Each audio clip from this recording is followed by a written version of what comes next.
Welcome to the 29th episode of Teachers Glasses Presents Bollywood TALKies with Outlook. I'm your host, Mitrajit Bhattacharya, and tonight my guest is a rising global phenomenon who can be called India's biggest export to the West after the famed Alfonso mangoes. Mirzapur's Guddu, Victoria's Abdul, or Andrew from Christie's Death on the Nile, he is on every screen anywhere in the world. Ali Fazal, welcome to Teachers Glasses Presents Bollywood TALKies with Outlook. Thank you. Thank you so much. That's a very generous introduction and very kind with your words. But thank you. I'm very happy to be here. I'm told Mirzapur 2 is the most watched show ever on Prime Video. Has it sunk in yet the magnitude of the success? It's amazing. It's so nice to hear, and there's so much love pouring in. And I feel really bad that I couldn't get the entire gist of it because I was in Egypt, Right. for this film festival. I was on the jury for it, and we were just getting to know everything online, and I lost my phone.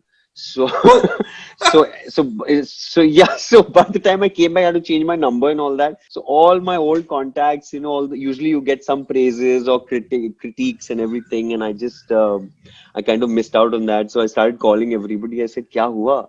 Is it okay? Is it good? Is it bad?" And of course, my close friends were in touch. And You might have been on a crutch throughout this season, but you needed strong shoulders to carry the weight of a massive show like this. Satisfied with the success?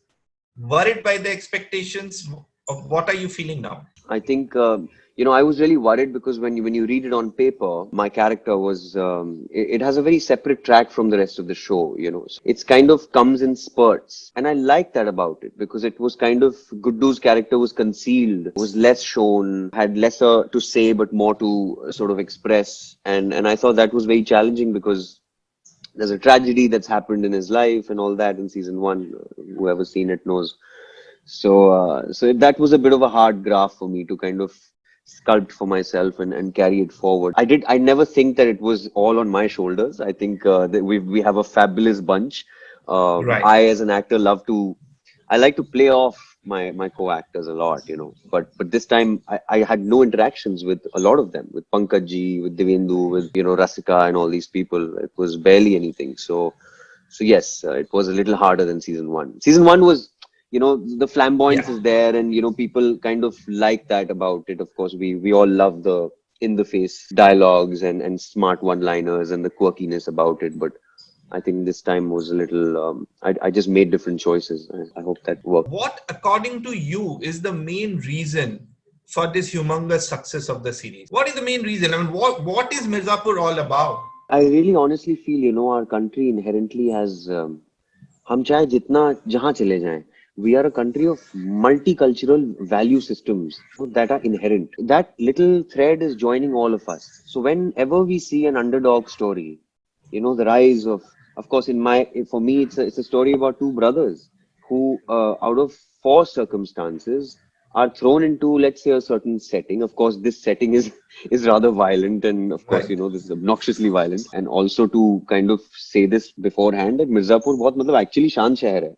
तो एक fictionalize हमने उसको किया है and all that. But and I thought that really connected with people. That these were grass-rooted characters. The stories might not match with Yeah. when you go pan India, but what really connected was, I feel, the heart of it. We all have innocence. We all are inherently innocent kids that do not want to grow up. We have ambitions. We want to make our fathers proud. We want to make our mothers happy. We want to, tarakki jisko kehte hain. And when that happens, and you don't get too cerebral also at the same time. I mean, once there's heart, then everything else sort of fits in. Then of course the writer's genius can come in, and you can layer it, and you can flesh it, and you can, take it in different directions and everything. Okay, na apni life mein koi villain nahi hota hai, right? We're protagonists in our own little cocoons. I really felt that worked. Of course, there's also there's a changing time that we are a phase in cinema that we are also experiencing. Mirzapur was one of the first of its kinds that Right, sort of right. blew out.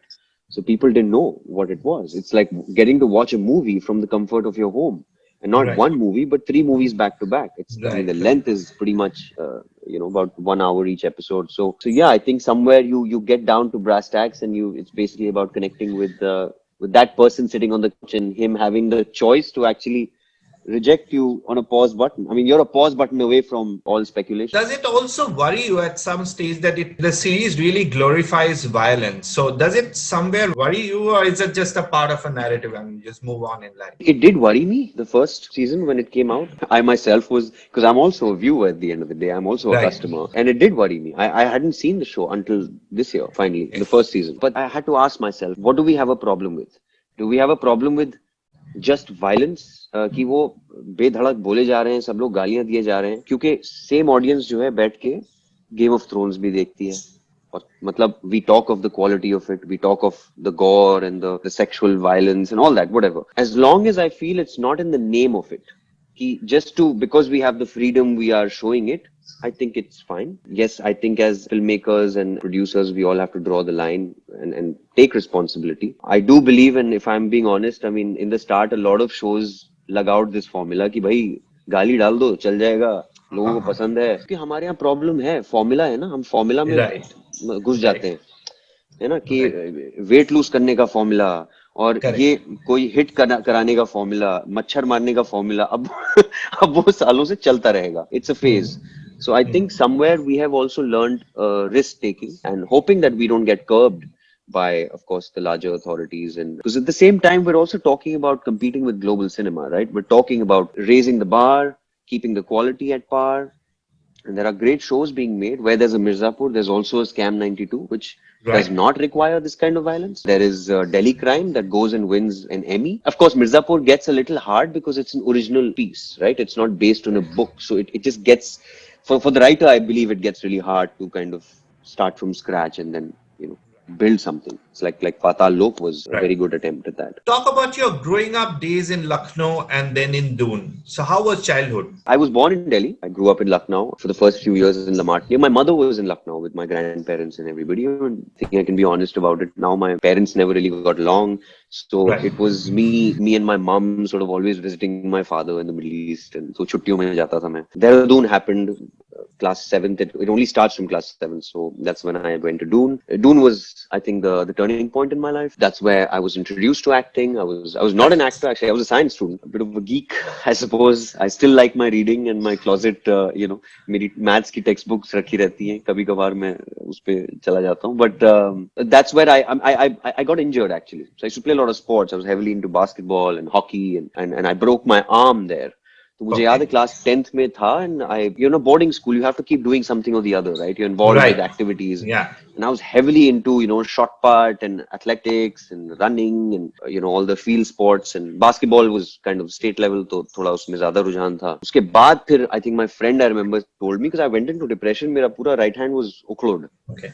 Have surgery also. So that's why he said कि तुम्हारी अंग्रेजी ठीक ठाक है, why don't you try?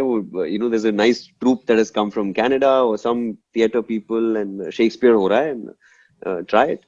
So that's when I went into debating and plays, and it was just I think it was a bit of a power trip there that was discovered. Standing on stage, because for that little moment you have them all sitting and you have control over each and every twitch on everybody's face and expression. So how and when did the move to Mumbai happen?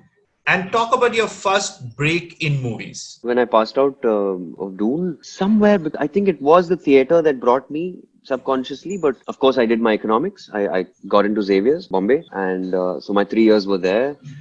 During that period is when I remember मेरी मुलाकात हुई है Saeed Mirza से. Saeed Akhtar Mirza was the first person who actually, I don't know where he spotted me, my memory is vague about it.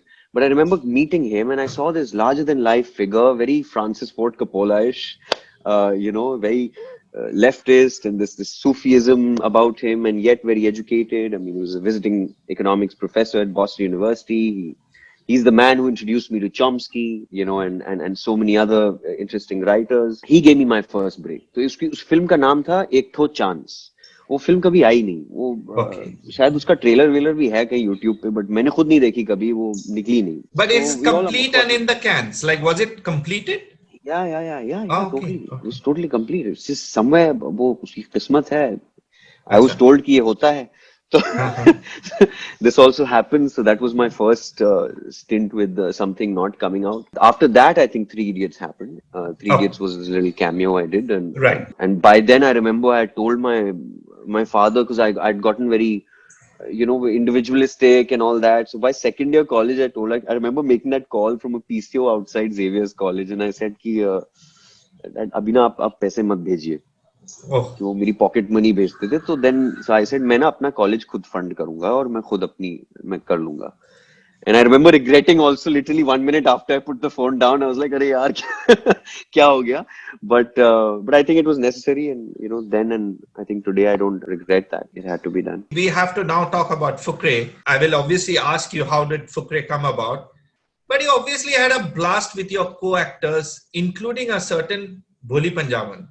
So let's talk about the masti you had behind the scenes and how the movie shaped up and your career to some extent. Actually, it was a lot of fun. Yeah, it was like you said. I mean, I was, in fact, even at the time, I was a bit skeptical क्योंकि वो एक बड़ा it's an ensemble. Of course, that time I hadn't met Richa. I was a fan actually of her work. तो मैं Right. तो बहुत बड़ा मतलब Gangs of Wasseypur उस वक्त शायद आई थी, Yeah. नई नई आई थी, और ओए लक्की से मैं उसको देख रहा था. तो उस वक्त मैं जब मिला हूँ तो मुझे तो मतलब yeah, it was a bit of a fanboy moment.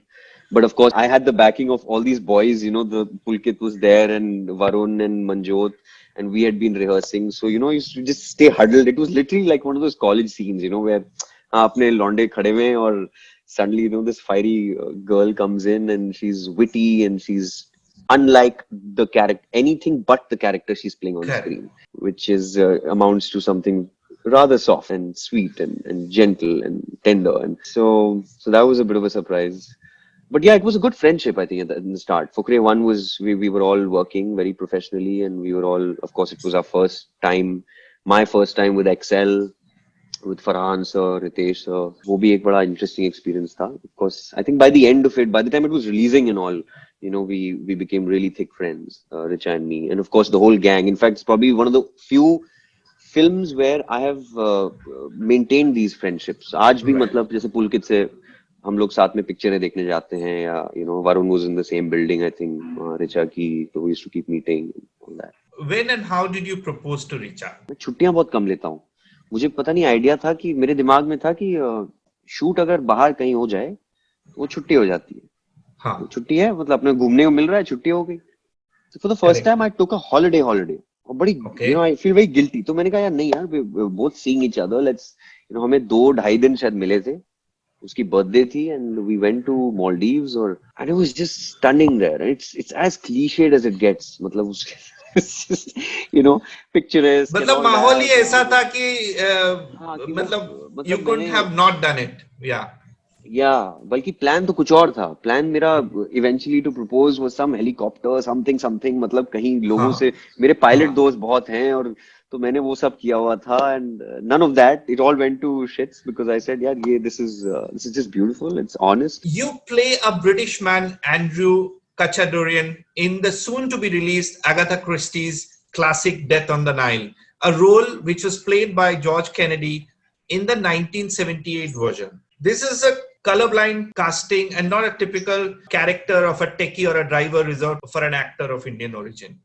How was it to be a part of this ensemble cast that boasts of names like Tom Bateman, Kenneth Branagh, Annette Bening, and Gal Gadot? Oh, lovely. I mean, I don't think I could have asked for more. And I had no idea at the time. In fact, when we came on shooting, film came to me in December, the previous December, and I thought it was cancelled or it was over. I didn't get the part. It was a very, very pleasant surprise. I saw the announcement with Army, and Army Hammer I've known from before. We had done a tribute together for Dame Judi Dench in one of the, I think, festival somewhere in California. So I was pleasantly surprised with that cast. I mean, there was Dawn French, Annette Bening, Russell Brand, Rose Leslie from Game of Right. Thrones. So it was, I mean, of course, for me, the captain of the ship was already enough to, be excited about.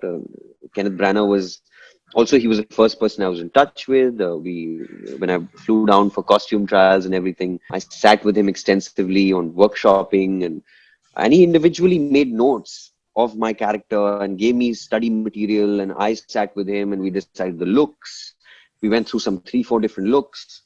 which I had in mind, and we zeroed down on something. I gave him my true opinions about the script at the time, and of course his earlier work, which was Murder on the Orient Express. I mean, he's an actor's director. Because he's an actor, I think he was far more gentler and far more reciprocal. Yeah, because he really knows how to sort of संभालो actors and keep them on a कहते नहीं cushion पे रख के मतलब हम लोग को पूरी journey mein. I mean, it's been wonderful because it's such a huge cast. Sometimes it can go really wrong. The best part was nobody had any airs. We all met for the first time at the table read, which was actually on set, and it was wonderful. I thought, we hit it. I mean, I was just hit it off with everybody like normal colleagues in India. I think Gal was wonderfully warm and a very giving actor. Army at the same time. Emma Mackey, she's from Sex Education. She's done a wonderful job. I think even Letitia was there. She's wonderful from Black Panther. All these people. How did you break the ice? Like in the sense,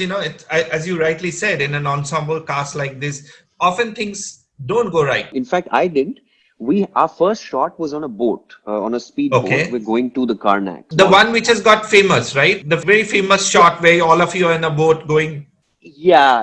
We're sitting on a speedboat, small boat together. Right. And I remember, so Kenneth, the front of the boat with Annette, and he's so sweet. He made chits, like a quiz for everybody. He did his little homework, and he opened and he did a questionnaire for all the actors, introducing all actors, and obviously through our previous work, and that's how we got to know. At the time, I remember I couldn't place Jennifer Saunders in Friends as the mother-in-law.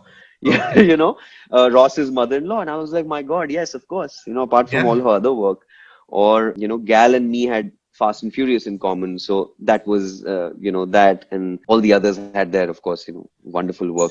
So we all in that one boat got to know about everybody in one shot. And I thought that was just genius. Are you tad bit disappointed playing cousin to Gal Gadot? No, I'm more than happy. I think it's a good start. I'm sure there are enough English language films I will hopefully do. But no, I'm very, very, very glad. For me, it was a great step up because it's also, I'm not playing Indian. In fact, none of our origins are mentioned in the film, literally all from different parts of the world. Actually, that's huge because I think it's a new era. I mean, if this is how casting is going to be in future, I mean, that's a huge step forward. I mean, wherever I feel it's possible, I think studios are making the effort. Of course, in certain specific geographical biopics and stuff, you can't do that. But in places like this, we got to redefine stuff. People are redefining James Bonds and Agatha Christie's and with the times, and that's how you go. I mean, for one, I had a very heavy accent that I had to work upon for this film. So those things were fun to dabble with. Congratulations on the announcement of your new movie, Codeman Johnny Walker, where you play the leading man. It's a war drama based on the New York bestseller, and the writer is the one who wrote American Sniper. That's all I know at this stage. So can you share a bit more on the movie? Yeah, no, I'll just correct that. The book shares the same writer as American Sniper, but the writer, the actual writer of the film is Alan Venkus, who actually wrote the Oscar-nominated Straight Outta Compton, and so that's the coolest part about it. Of course, I think we're still looking at. We've got a very nice leading studio also attached, but I'm just not allowed to speak of it right now because we don't have the directors locked in yet, and I think. It's just ethical once the directors come in, the directors locked, it'll be better to sort of announce that. It's an interesting true story. So approximately when does it go on floors? Like in the sense, what's the time frame you're looking at? The thing is, I'm also starting and finishing another English project in Jan. And then, of course, I have to finish some Indian commitments. We're getting up for Fukrey 3. So I think after that, I'm assuming end of the year, 2021. So is it safe to assume that we have lost you to Hollywood? Or on a more serious note, how tough is it to straddle both the worlds? It's hard because ek to mera time badh jata hai. And the fact that I have just also, I mean, I'll be honest, I'm not, if you give me the box office, I'm not a crowd puller right now. My market at the box office is, I wouldn't say it's as good as my colleagues. Of course, on the OTT, yes, it's great.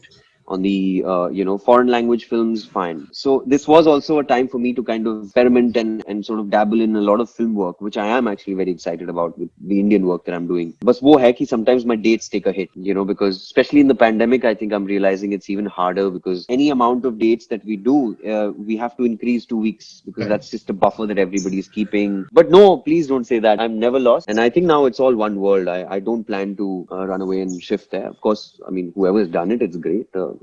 They can manage from there. I think मुझे यहाँ cinema बनाना है. I think हमारा दौर बदल रहा है और बहुत बहुत अच्छा दौर आने वाला है मेरे ख्याल से. I mean, fortunately or unfortunately, I suppose, great art comes out of testing in turbulent times in societies. I think we are unfortunately experiencing, but hopefully also looking forward to some great stuff that can, maybe speak some truths from our work and our craft. Hollywood में काम करे और थोड़ा names dropping ना हो तब ये तो नहीं हो सकता है. तो I would definitely want you to say a few lines on your relationship with Judi Dench and Gary Oldman and all the big names, and you can add and mix a bit more if you want. It's okay. But how is it to be close friends with Dench and Oldman and people like that? Just talk a bit of your experience of working with them and being behind the scenes with them. I simply adore, in fact, even on my phone, she's saved as Queen. Uh, and every time I get a message from her, and in fact, it's so sweet because through the pandemic, she's been, we've been in touch also just through texting and stuff. And she's a gentle soul, really gentle. And she's somebody who's, apart from teaching me how to eat lobsters, has also educated me in my craft. And I think reintroduced me to Shakespeare in many ways. I also, with the corruption of social media and all the technology that I, being a avid reader myself, haven't read enough books that I would like to have read. So वो थोड़ा सा हमारा exchange बहुत अच्छा रहता था. I think she's been a great support system in that way and a great mentor. Gary Oldman was we were going through the awards together, the award season when Victoria and Abdul released. So all our teams would sort of travel together, right? From Toronto to Venice to Toronto to the next and the next. So that's how I met him. I wouldn't call him my friend, but it was just very, I suppose, casual conversation. Sam Rockwell was somebody I engaged with a lot. We would just coincidentally keep bumping into each other from hotel lifts to, award shows to, some other places. But there was just a lot of interactions on cinema, on work. Paul Thomas Anderson was somebody I really, really spent some time with because I was a big fan of his work. And of course, at the time, they had done Phantom Thread, and that's the team that was moving with us. Daniel Day-Lewis was nowhere to be found as usual. So and the big question that is he finally retiring? And of course, Paul Thomas Anderson letting me very discreetly know that no, he will make sure he comes back again and again. I mean, I don't want to be that guy who does that. कि वो ऐसा name फेंक रहा है कि हाँ मैंने इसके साथ चाय पिया, इसके साथ समोसा खाया.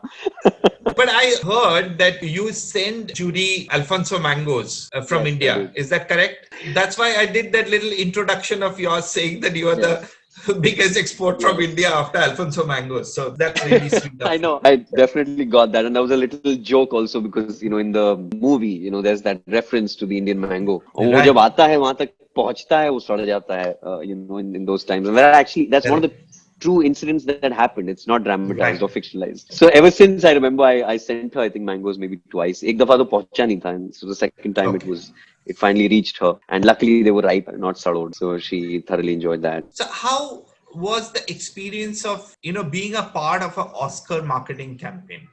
It's not too many people in India, Indian actors, they don't really have the experience of being a part of an Oscar promotion that happens. So if you could just take us through a bit of that how was that experience? It's like a presidential campaign. I mean, I've not seen something so planned, and it goes deep. I mean, you're planning from day one. Of course, when you talk about other actors, I think there are a lot of Indian actors who have deserved to do that and go there before me, but I suppose the setting was such and I just got thrown into the deep end. But I learned a lot. From the start, from the way they do the PR campaigns are planned. What I've noticed is on our side, what really works is keep bombard kar do. एक महीना पहले release के we just bombard everything, right? We go to all and everybody. And that's the idea because jitna dikhta hai, utna bikta hai. I think somewhere they have cracked that selectiveness that automatically raises you to a very exclusive level. So when there's a prize project like, I don't know, Victoria and Abdul or Phantom Thread, you don't want each and every paper to be running these stories. You want your exclusives because it doesn't matter because you know the right people you're targeting. So I remember literally I sent emails to some 45 members, of the Hollywood Foreign Press Association and the Oscar, the Academy members and at the time, just sort of introducing ourselves. And it's such a normal thing to do. And I realized that where the humbleness comes from, because I'm standing in front of Idris Elba and Alan Sorkin, and we're all talking, and he's telling me about his film. I've done this film, please watch it. I'm like, yeah, I know everything about you. I've seen everything you've done and you probably will do. So, then it kind of gives you the confidence that, yeah, it's okay to walk up to somebody and say, hey, my film's in the Oscars or in, running for whatever. Please watch it out. And they know about it. They're excited about it. And that's how you exchange notes. But yes, going to the campaign, I think it's a very planned, because if you notice, which is in fact something that the BAFTAs protested against, that why are the awards in a certain, chronological direction where it all ends at the Oscars? I mean, why the exclusivity to the Oscars and not the BAFTAs or the other one? But I suppose this is how they create the buzz. If you look back, all the Oscar winners, they would have started with Venice. They would go on to Telluride. If not, go to Toronto, go to New York, maybe not, then move on to the Governor's Awards, the Deadline, whatever. And then the Golden Globes, and then, You made your Hollywood debut with Furious 7. Is that right? In 2015? Yes. Yeah. How does it feel to be a part of a franchise that stars the likes of Vin Diesel, Paul Walker, and Dwayne Johnson? It's a little funny because they weren't even casting in India for that part. So one of friends, an agent of an agent somewhere met me, and she said, you like dabbling with voices and all. Why don't you try this? It's a Arab role and stuff, and so I just gave it a new spin, and not the typical old whatever, cliched. And I think they liked that. And I just thought it was a week of really cool shooting. Of course, it was very unfortunate because we lost Paul on that very shoot and he passed away. So I had to come back and, after a long period and then shoot with the entire team. But Vin Diesel is, I mean, he's bhai. He's Hollywood ka bhai. So, he has that little vibe of, Dwayne Johnson at the same time is again at par. And I think there's a lot of power shifting in that entire ecosystem. But now they're making like episodes every year. एक नया part is always in the making. It was a good experience. I thought it was just fun. Just a line on Stephen Frears, your director in Victoria and Abdul, and Pankaj Tripathi, your co-actor in Mirzapur. Stephen Frears is the mad genius who I was thrown in with. Wonderful director. What an eye. Why I say is because he's had actually one of the few directors who you can't pinpoint. His films don't match his earlier works. Right. He's always reinventing. From Beautiful Laundrette to High Fidelity to Victoria and Abdul to Florence Foster Jenkins. I mean, he's worked with the best. And this is a man who I first met when he was sprawled across the couch in Taj Hotel with a Delhi belly, groaning. So, मेरा पहला visual था कि ये तो खत्म है, ये मुझे मिल ही नहीं रही है film. He's this grumpy old man. And then, of course, he's smart, very smart. He sees through. He's also been one of the few people who's guided me in many ways. And I really hope to work with him soon on something. That about him. And he was also, I have to say this, he was very, very excited. He used to keep calling me Shashi Kapoor on set. Because he's worked with Shashi Kapoor ji and he's one of the few people who's directed him in, I think, 2 films, I believe. तो वो उनके साथ एक बहुत अच्छा उनका रिश्ता था. He kept saying I used to remind him of him, which was I think the best compliment I've gotten in my years. Pankaj Tripathi is मतलब वो पुराने खिलाड़ी हैं और मैंने तो फुकरे उनके साथ ही शुरू की तो वहां से हमारी दोस्ती चल रही है. I really adore his work. मैंने इनफैक्ट फुकरे के पहले उनका काम देखा नहीं था. उसके बाद जब उनका काम सराहा गया है मैंने then it sort of hits you. I'm so happy that he's doing so well. I mean, I think he's practically doing every Bollywood film right now. Did you see the meme on his neck movement, the one which has come all over? He just moves his neck. That's really funny. Yeah, it's hilarious. Yeah. And no, I think वो हमारी एक बनती भी है. Remember, Fukrey का पहला दिन था हम चांदनी चौक की ठंड में पता नहीं कैसे मिले, हेलो हाय हुआ, हम दोनों ने एक रिक्शा पकड़ा, चुपके से साइड से हम गए पराठा गली, और पराठा गली में पंकज जी ने मुझे खिलाया है वहां का, I had never been to Paratha Gali, तो ऐसा मेरा दर्शन हुए वहां पे, और तब से आज तक एक there has been I think mutual respect and great कभी कभार एक दूसरे के घर चले जाते हैं खाना वाना खाने, वो पकाते बहुत अच्छा है, और apart from that we've of course our little stints in Mirzapur and Fukrey are Just a one word answer, toughest role till date and most satisfying role till date. toughest Victoria and Abdul, satisfying Gudu Pandit in season 2. A director you would love to work with, who you have not worked with before. A director you would love to work with. Rakesh Om Prakash Mehra. An actor you admire from anywhere in the world. My inspiration, Marlon Brando. I think he's one of the finest things to hit cinema and stage. Favorite city in the world? Kerala is a state I love. Anywhere. I'm just obsessed with the food and the culture. Best honeymoon destination, because the wedding is coming up soon. Seychelles or New Zealand. Okay. Places on your bucket list. 3 you can give. One is Madagascar. Okay. Yeah. Second is I want to go to Antarctica, which is actually sorry, it's a little too offbeat because I like expeditions and stuff. Right. And third is oh God, why am I forgetting Sarajevo? And there's a story to it, so that's why. Favorite restaurant in the world? Nobu.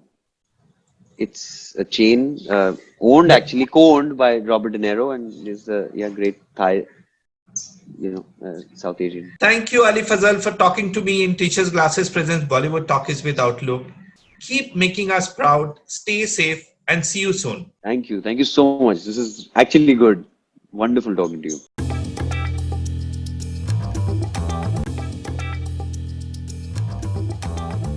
हम चाहे जितना जहां चले जाएं, we are a country of multicultural value systems that are inherent. That little thread is joining all of us. So whenever we see an underdog story, the rise of course, for me, it's a story about two brothers who, out of 4 circumstances, are thrown into, let's say, a certain setting. Of course, this setting is rather violent, and of course, this is obnoxiously violent. And also to kind of say this beforehand, that Mirzapur बहुत actually शांत शहर है. So एक fictionalize हमने उसको किया है and all that. But and I thought that really connected with people. That these were grass-rooted characters. The stories might not match with when you go pan-India, but what really connected was, I feel, the heart of it.